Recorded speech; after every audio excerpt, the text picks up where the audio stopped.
Start करेंगे हमारा third part, polarisation. देखो कंसीडर करो एक लॉन्ग स्ट्रिंग है, ठीक है।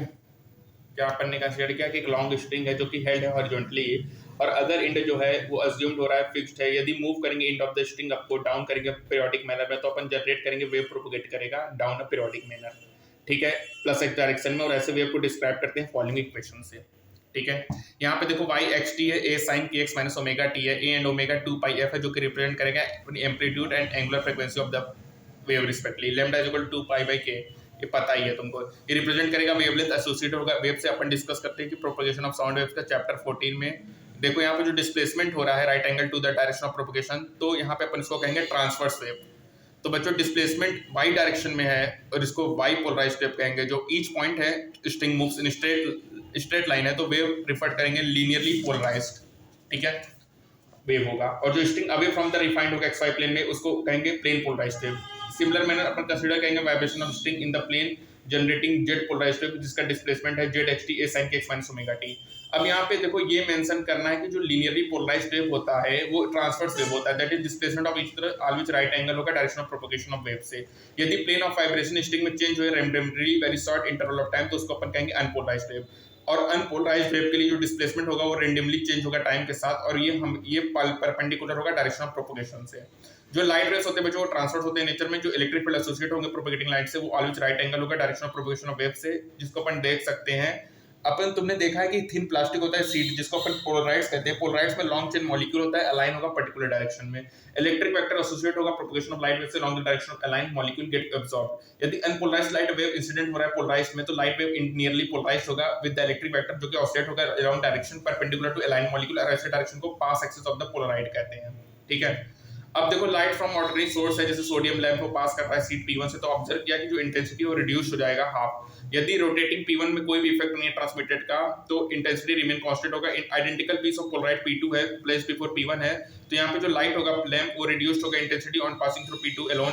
अब जब रोटेट करेंगे P1 को, ठीक है, वन पोजीशन से, तो इंटेंसिटी ट्रांसमिटेड होगा नियरली जीरो होगा। जब टर्न करेंगे 90 से, तो फुल्ली इंटेंसिटी इमर्जिंग होगा फ्रॉम P2। और जो एक्सपेरिमेंट है अंडरस्टैंड करेंगे, जो लाइट पास करेगा पोलराइड P2 वो पोलराइज्ड होगा अलोंग द पास एक्सिस। यदि पास एक्सिस एंगल थीटा बना रहा है बच्चों, तो पोलराइज्ड बीम पास होगा पोलराइज्ड P2 से, component E cos theta pass करेगा P2 से। रोटेट करेंगे पोलराइड को, तो इंटेंसिटी वेरी करेगा I equal to I naught cos square theta, जहां I naught intensity of the polarised light होता है आफ्टर पासिंग थ्रू, इसको कहेंगे मेलस लॉ। और बच्चों ये बताता है कि जो इंटेंसिटी कमिंग होता है सिंगल पोलराइड से, वो हाफ होता है इंसिडेंट लाइट के। जब पुटिंग करेंगे सेकंड पोलराइड को, जो इंटेंसिटी फर्दर कंट्रोल होगा 50% to zero of the incident intensity by adjusting angle between the pass axis of two polaroids, उनके एंगल को एडजस्ट करके। जो पोलराइड्स होता है उसको यूज करते हैं कंट्रोल करने में इंटेंसिटी इन सन ग्लासेस में, विंडो पेन्स में। पोलराइड्स को यूज करते हैं बच्चों फोटोग्राफिक कैमरास में, 3D मूवी कैमरास में, ठीक है। तो बेसिक फॉर्मूला क्या है मेलस लॉ का, I equal to I naught cos square theta. Polaroid का यूज करते हैं कंट्रोल करने में intensity in sun glasses, window panes. Polaroids का यूज करते हैं अपन फोटोग्राफिक कैमरास में, 3D मूवी कैमरास में। देखो I equal to I naught cos square theta, I naught का intensity of polarised light wave होता है जब पास होगा, इसी को अपन मेलस लॉ कहेंगे बच्चों, ठीक है। और पोलराइड का यूज करते हैं control the intensity in sun glasses, window panes. Polaroid का यूज अपन फोटोग्राफिक कैमरास और 3D मूवी कैमरा में भी करते हैं, ठीक है। अब बात करेंगे कुछ समरी की। जो हाइगन्स प्रिंसिपल वो बताता है कि जो ईच पॉइंट ऑफ वेवफ्रंट है वो सोर्स होता है सेकेंडरी वेव का, जो कि अपन को वेवफ्रंट ऑफ लेटर टाइम में देगा। हाइगन्स बताता है कि जो न्यू वेवफ्रंट होते हैं फॉरवर्ड वेव सेकेंडरी वेव से, जब स्पीड ऑफ लाइट इंडिपेंडेंट होगा डायरेक्शन में, तो सेकेंडरी वेव स्फेरिकल होगा। जो रे ऑफ परपेंडिकुलर होगा both the wavefront, time of interval same होगा। और ये प्रिंसिपल होता है law of reflection and refraction. Principle of superposition जो होता है अप्लाई होगा जब दो या दो से अधिक सोर्स ऑफ लाइट इल्यूमिनेट करेगा सेम पॉइंट को, अपन कंसीडर करेंगे intensity of light due to this source at a given point. तो यहाँ पे इंटरफेरेंस टर्म एडिशन होगा सम ऑफ इंडिविजुअल इंटेंसिटी, और इंपॉर्टेंट होगा यदि नॉन जीरो एवरेज होगा, जो कि होगा सोर्स हैव सेम फ्रीक्वेंसी और stable phase difference. Young double slit separation जो होता है वो अपन को इक्वली होता है स्पीड इंटरफेरेंस स्पेस फ्रिंजेस में। जो सिंगल स्लिट होगा डिफ्रैक्शन होगा central, intensity fall to zero होगा, और lambda by D plus two lambda by A होगा, वीकर होगा सेकेंडरी मैक्सिमा इन बिटवीन। और जो नेचुरल लाइट होता है जो सन से पोलराइज वो अनपोलराइज होता है। ये जो इलेक्ट्रिक वेक्टर होगा वो सभी पॉसिबल डायरेक्शन बनाएगा ट्रांसवर्स प्लेन में, जो कि रैपिडली और रैंडमली ड्यूरिंग अ मेजरमेंट। बच्चों जो पोलराइड होता है वो ट्रांसमिट करेगा केवल एक कंपोनेंट जो कि पैरेलल होगा स्पेशल एक्सिस से। जो रिजल्टिंग लाइट होगा उसको लीनियरली पोलराइज्ड और प्लेन पोलराइज्ड कहेंगे। और जब दिस काइंड ऑफ लाइट बीम्ड होता है थ्रू द सेकेंडरी पोलराइड, तो उसकी जो एक्सिस होगी वो टर्न होगी 2 पाई, और दो मैक्सिमा और दो मिनिमा अपन को दिखेंगे, ठीक है। दो मैक्सिमा दो मिनिमा दिखेंगे।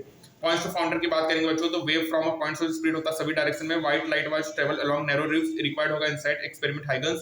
फ्रेस्नेल ने बताया था कि वेव थ्योरी कैसे एक्सप्लेन होता है बिहेवियर ऑफ लाइट को। जो क्रूशियल फीचर होता है वेव का interference of amplitude for different sources, जो कि दिखता है कंस्ट्रक्टिव एंड डिस्ट्रक्टिव में, ठीक है। डिफ्रैक्शन फिनोमेना डिफाइन करता है लिमिट ऑफ रे ऑप्टिक्स को, जो लिमिट होता है ability of microscope and telescope को, वो डिस्टिंग्विश करेगा वेरी क्लोज ऑब्जेक्ट को जो कि सेट होता है वेवलेंथ ऑफ लाइट से। बहुत सारे इंटरफेरेंस और डिफ्रैक्शन इफेक्ट्स एग्जिस्ट करते हैं for longitudinal waves like sound in air, but polarisation जो फिनोमेना है वो स्पेशल होता है transverse waves like light waves. ठीक है बच्चों, तो मेनली जो हमारा पोलराइजेशन होता है वो ट्रांसवर्स लाइक लाइट वेव्स के लिए होता है। ठीक है, लेकिन इंटरफेरेंस और डिफ्रैक्शन एग्जिस्ट करेगा लॉन्गिट्यूडनल वेव्स के लिए like sound in air. Diffraction phenomena क्या होगा, डिफाइन करेगा लिमिट ऑफ रे ऑप्टिक्स को बच्चों। जब this kind of light waived होगा थ्रू अ सेकेंडरी पोलराइट तो अपन को टर्न करेगा 2 पाई, दो मैक्सिमम दो मिनिमम इंटेंसिटी दिखेगी। यंग डबल स्लिट एक्सपेरिमेंट क्या separation of D equally speeds interference fringes देगा, lambda by A plus 2 lambda by A होगा।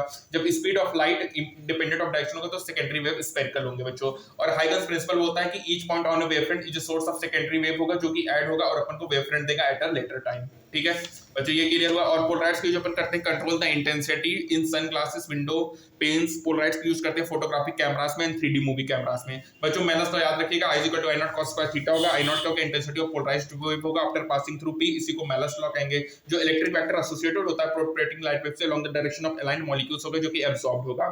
जो लाइट वेव होगा वो ट्रांसवर्स होगा नेचर में, इलेक्ट्रिक फील्ड एसोसिएट होगा प्रोपेगेटिंग लाइट से जो कि वेव जो कि ट्रैवल होगा right angle to the direction of propagation of waves. बच्चों यदि प्लेन ऑफ वाइब्रेशन स्ट्रिंग का चेंज होगा रैंडमली किसी भी शॉर्ट टाइम इंटरवल में तो उसको अपन कहेंगे अनपोलराइज्ड वेव। और स्ट्रिंग भी हमेशा कन्फाइंड होगा XY प्लेन में, इसी को अपन प्लेन पोलराइज्ड वेव्स कहते हैं। ठीक है, तो बच्चे यहाँ पे हमारा वेव ऑप्टिक्स खत्म होता है। अब कल अपन बात करेंगे आगे के चैप्टर्स में। ठीक है, तो आज के लिए बच्चों इतना ही। Stay tuned for further updates. Thank you so much.